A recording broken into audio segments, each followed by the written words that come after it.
मराठीची शान मान आणि अभिमान असलेला आजचा हा दिवस या ध्वजारोहण समारंभाचे मुख्य अतिथी केंद्रीय मंत्री नामदार रावसाहेब पाटील दानवे साहेब यांचं शाळेमध्ये आगमन झालेलं आहे। शाळेच्या मुले औक्षण करून या ठिकाणी दादांचं स्वागत करीत आहे।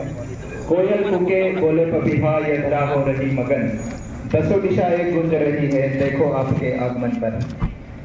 नहीं उगता है सूरज नहीं छिपता है सूरज, पल भर थकान मिटाने नहीं रुकता है सूरज, असं ज्यांचं वर्णन केलं जातं असे केंद्रीय मंत्री नामदार रावसाहेब पाटील दानवे साहेब यांचं आगमन झालेलं आहे। Claps go on.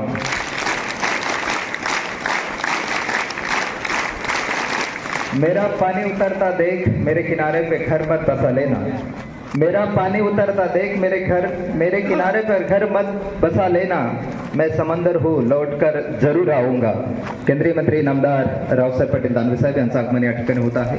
भारत भूमीच्या काळीचं गोंधन म्हणजे साहेब, महाराष्ट्राच्या शिरपेचातील गोंधन म्हणजे साहेब, साहेब एक आशेचा किरण, संवेदनशील मन म्हणजे साहेब, ओजस्वी वक्तृत्व म्हणजे साहेब, तेजस्वी नेतृत्व म्हणजे साहेब, साहेब एक निष्पाप कर्मयोगी अलौकिक कर्तृत्व म्हणजे साहेब, उजाड माळरानावरी हिरवळ म्हणजे साहेब, सोन्याला सुगंधी दरवळ म्हणजे साहेब, साहेब म्हणजे जरब, साहेब म्हणजे दरारा, झंझावती वादळ म्हणजे साहेब, साहेब म्हणजे दया, साहेब म्हणजे माया, कल्पवृक्षांची छाया म्हणजे साहेब। Claps go on.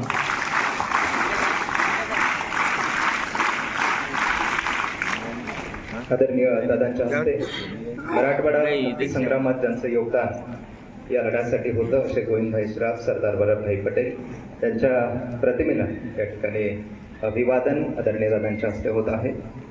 पुष्पमाला अर्पण करून आणि या ठिकाणी दादांच्या हस्ते होत आहे। आज मराठवाड्याचा हा स्वातंत्र्य दिन आहे आणि मराठवाड्याच्या विकासामध्ये ज्यांचं फार मोठं योगदान आहे असे आदरणीय दादा आज या ठिकाणी ध्वजारोहणासाठी उपस्थित आहे। माझ्या मराठवाड्यात यादवांची राजधानी, माझ्या मराठवाड्यात यादवांची राजधानी, जगप्रसिद्ध इथल्या अजिंठा वेरूळ लेणी, माझ्या मराठवाड्यात नाथसागर विष्णुपुरी, हिऱ्या मोत्यांनी बहरली आमची शिवार सारी। आदरणीय दादांच्या हस्ते या ठिकाणी ध्वजारोहण होत आहे।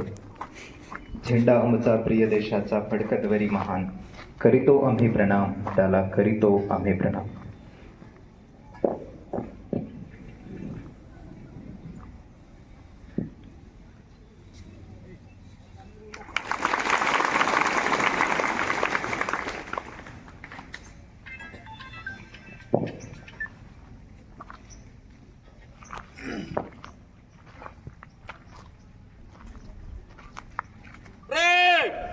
राष्ट्रीय ध्वज को सलामी दो।